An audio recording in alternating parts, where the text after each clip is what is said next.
Welcome to another episode of Preferred Walk On, PFF's college football show. I'm your host, Max Chadwick, alongside my co-host, Dalton Wasserman. This is kind of an abbreviated episode, Dalton, because we're reacting to some breaking news from this morning. Riley Leonard, one of the top quarterbacks in the transfer portal from Duke, has committed to Notre Dame. Not really a shocker. This has kind of been the school that we've been hearing for him all along.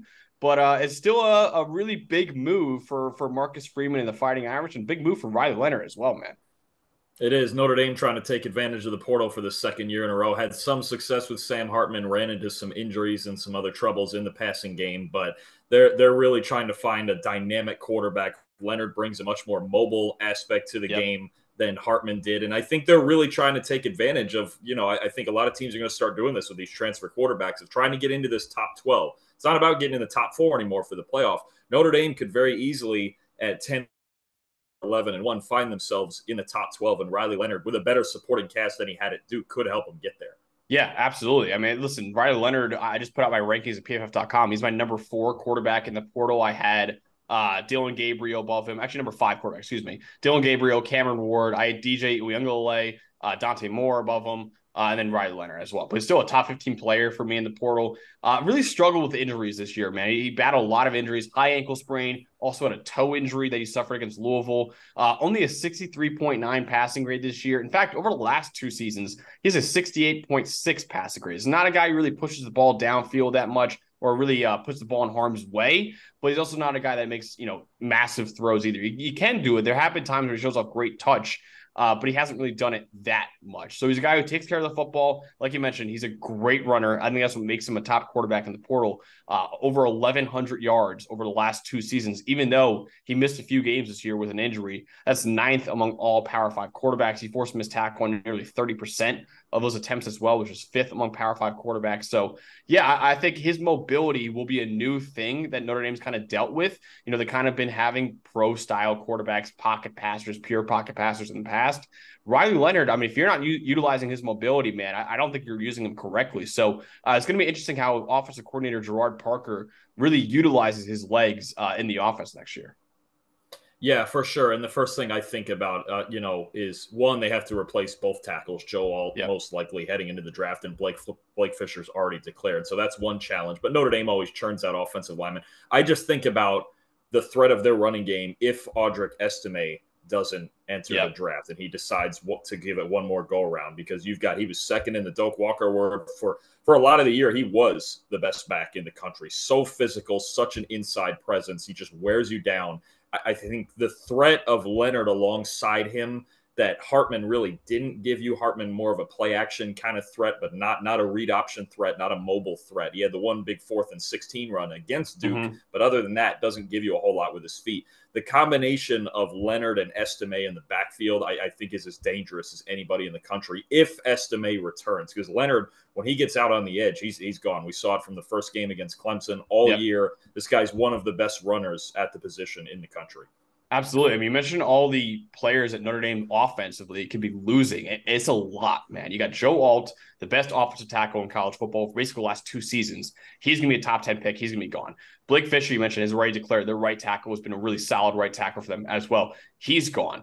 Your starting center, Zeke Corral, just announced that he's transferring to NC State. So your starting center is gone. You got 3 of your 5 offensive linemen gone. Your top 3 receivers from this past season, all of them are in the transfer portal right now. Chris Tyree has already committed to Virginia. Rico Flores is in the transfer portal. Tobias Merriweather is in the transfer portal as well. And you got a 4-star true freshman receiver that you had in Braylon James. He transferred to TCU. Your backup tight end, Holden Stays, he's in the portal too. So they lost a lot, man. You got your 2 tackles, your starting center, your top 3 receivers are all in the portal. Your backup tight ends in the portal. So you're losing a lot. Now, you did mention Chris Mitchell is coming in from FIU. I think is a big get for them. He had the 5th most receiving yards in the group of 5 this past season.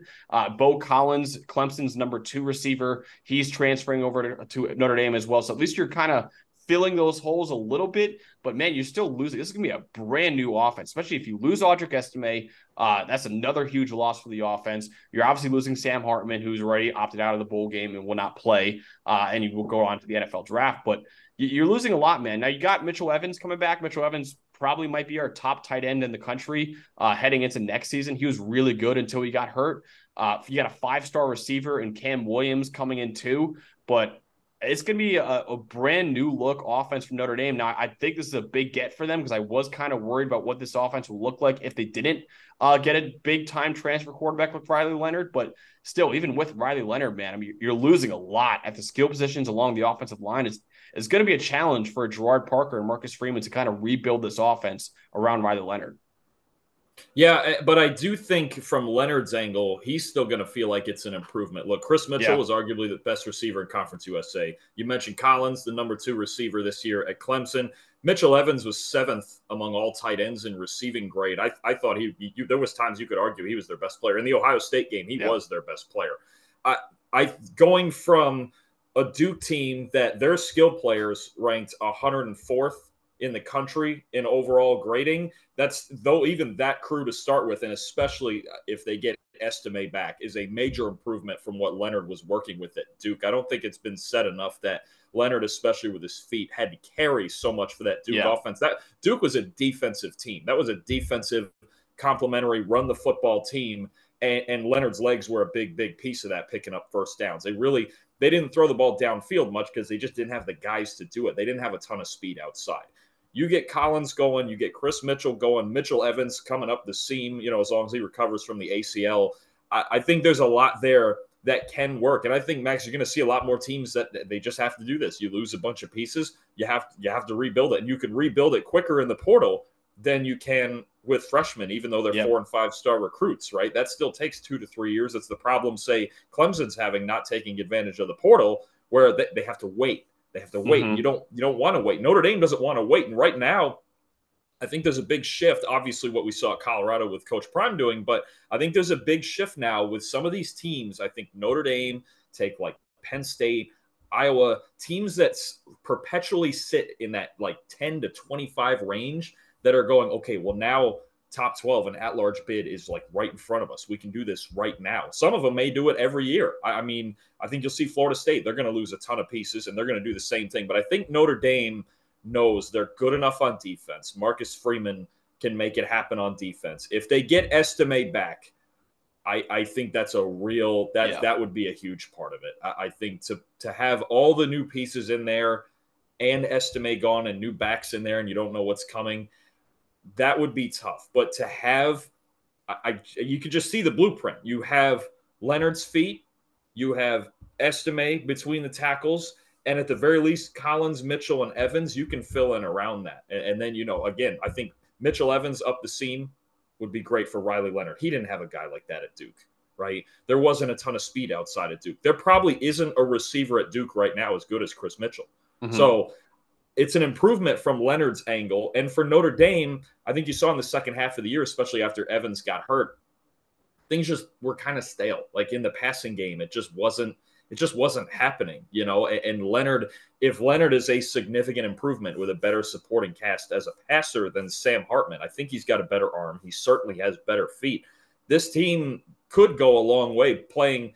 They might be a little thin. We'll see what else they get in the portal, but I think playing complementary football and playing defensive football and the type of game that they want with a much easier schedule, although the fun one is going to be week 1 at Texas A&M with Riley Leonard against Mike Elko. I was just going to say that, yeah. That might be the most fun game of week 1, but it's an easier schedule next year overall for Notre Dame. And I think the expectation should be with this crew coming in 10, 11 wins and one of those at-large bids in a 12-team playoff. Yeah, absolutely. I mean, look at the schedule next year. You got Texas A&M, like you mentioned, at Kyle Field, at A&M. So you got Riley Leonard against his old coach from Mike Elko. It'll be a really fun game to see those two kind of go head-to-head in that. So that'll be really fun, especially because Mike Elko's a defensive guy, too. So he might know, hey, I know what Riley doesn't love to see defensively. I know what, he struggles with. So that might be a tough test for Riley Leonard, knowing that his coach knows him inside and out and what he doesn't like defensively, because Elko's going to do exactly that. You know that. After that, though, I mean, you play Purdue, you got Louisville, but Louisville's probably going to lose some pieces. Then we got Tyler Shaw in the transfer portal, the quarterback from Texas Tech. So that might not be as good of a team next year. You got Florida State. You mentioned them. They're losing a lot of pieces as well. You got USC, who's losing Caleb Williams and some other pieces. So it's going to be an interesting year for Notre Dame. I think Notre Dame really can go 10-2 or maybe even 11-1 next year and make the college football playoffs. So it's going to be really interesting. Again, they need to do better offensively. Gerard Parker, I think, had a really disappointing year as the offensive coordinator this year. I know a lot of Notre Dame fans wanted him out. This is a big get for Notre Dame, though. This is a huge, huge get. And like you said, they are rebuilding a little bit. I know I'm a little worried about the offensive line, especially without Joe Alt and Blake Fisher and Zeke Corral in the middle of the center. So we'll see about that. Maybe they can get some offensive linemen in the portal as well. But they also do a good job of developing offensive linemen too. So Notre Dame, big get from Notre Dame. It's going to be a really interesting year for them next year in terms of how Riley Leonard does as their starting quarterback. This is the second straight year Notre Dame brought in a transfer quarterback from the ACC to be their starter. So they're probably hoping it'll work out a little bit better than Sam Hartman, who I think was a mild disappointment for people this year. But it's going to be interesting, man. This might be the maybe first round pick quarterback that they have since Deshaun Kaiser. I know a lot of people like Riley Leonard enough to have him in that range. I don't know if I would quite put him in that range, but this might be the first round quarterback prospect that they've had since like Deshaun Kaiser, right? And I think Kaiser went in the second round. Yeah. I mean, you could argue since it's the best quarterback they've had since Brady Quinn. I think potentially. Now, I don't have Leonard in that category yet. I need to see more as a passer, and I understand the environment at Duke was not conducive to slinging the ball down the field. It's not what they do. It's not what Mike Elko does, and it's just they didn't have the weapons for that. This is a huge chance for Riley Leonard. We've talked enough about Notre Dame and what the team success could be for Riley Leonard to prove that he's one of those guys, that he can be a top 20, top 10 pick. I think there's been a lot of talk earlier in the season about it, and then it kind of faded with the injuries and some of Duke's struggles. But they have a real chance together to do everything that they want to accomplish separately, right? And Leonard, and it gets him in the spotlight too, right? I mean, we've seen how now certain people treat the ACC, thinking it's like for some reason it's Group of Five, but Notre Dame's on national TV every single week. So Leonard's got a chance to prove himself in a better environment with an even better defense. I mean, they beat Duke last year, so they proved on the field they were the better team for as much as that matters.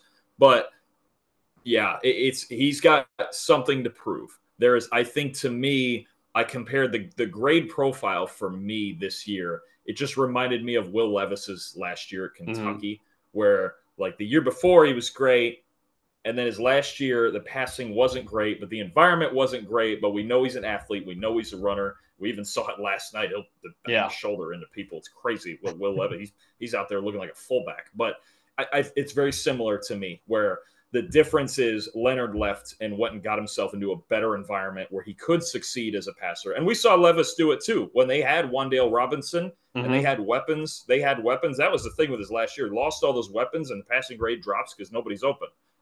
Leonard's doing it the other way around, and I think it's very smart. He can work himself into that first-round conversation. Based on what we've seen already, I wouldn't have him there yet, but there's certainly a window for him to get there. Absolutely. Yeah, the last first-round quarterback Notre Dame had was when Brady Quinn went 22nd overall to the Browns in 2007. So it's been a long time. I agree. I don't know if I quite have Riley Leonard in the first-round combo yet. We'll see actually who comes back to school, because that'll be a big deciding factor too. But he probably is going to be one of the top 5-ish quarterbacks in the NFL draft next year. And I'm really excited to see him, man. I mean, listen, he's a terrific kid. Again, check out our interview with him. Awesome guy. Really cool on the mic. He's got a story about his mom, how he wears an I suck bracelet on his wrists, because when he was growing up, obviously, a guy like him in your hometown, you're the man. You're the guy that everyone's looking to. He's a terrific basketball player too. He actually almost played for Duke's basketball team as well.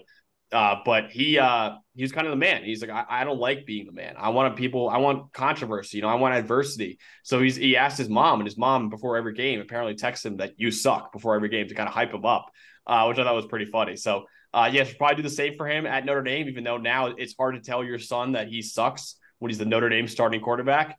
But he's going to do well regardless, man. I'm excited for him and all the best of luck to him. But yeah, that's what we got, man, for our Riley Leonard reaction to Notre Dame. We're going to do more of these as the transfer portal kind of shifts and all these quarterbacks and all these top players commit as well. DJ Uiagalelei, I don't know if you just saw, Dalton, DJ Uiagalelei is visiting Florida State this weekend, so maybe that'll happen. So we're going to react to a lot more of these. Make sure you guys subscribe to the channel. Make sure you guys subscribe to our audio channels as well. And leave 5-star reviews there. Leave your questions there for a mailbag episode. Leave your takes there that we'll react to as well. And of course, we only have a few more days until bowl games start. Make sure you join our Bowl Game Mania, which will be in the link in the description below, our ESPN Bowl Mania, because if you win, if you pick all the bowl games and you get the most right, you win a free PFF subscription for a whole year. So make sure you guys join that group as well. So it should be a lot of fun when we watch all these bowl games together. But for Dalton Wasserman, I'm Max Chadwick, for producer Eli. I will see you guys next time.